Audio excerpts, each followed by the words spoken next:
Sosialisasi pajak reklame yang diselenggarakan oleh Dispenda Badung mengacu pada Perda Kabupaten Badung nomor 18 tahun 2011 tentang pajak reklame dan Perda nomor 26 tahun 2011 terkait retribusi izin mendirikan bangunan serta Peraturan Bupati nomor 69 tahun 2012 terkait tata cara pemungutan pajak reklame, Perbub nomor 80 tahun 2014 tentang penyelenggaraan reklame, serta Perbub 81 tahun 2014 tentang perhitungan nilai sewa reklame.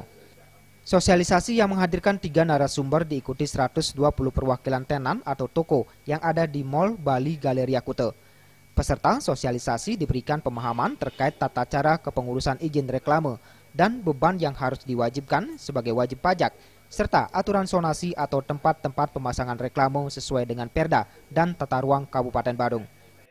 Ada titik-titik yang harus yang diperbolehkan dipasang dan mana yang tidak diperbolehkan. Ada namanya penyelenggaraan reklame dan penyelenggaraan reklame kendali ketat gitu.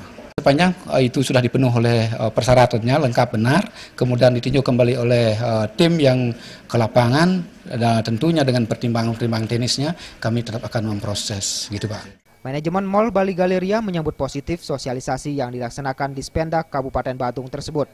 Pihaknya menyatakan siap bekerja sama dengan pemerintah untuk melaksanakan kewajibannya sebagai wajib pajak, serta memenuhi segala peraturan, perizinan, dan aturan yang berlaku khususnya terkait pemasangan reklame di wilayah Badung. Ari Wiratmaja dan Ngurah Wira, Bali TV.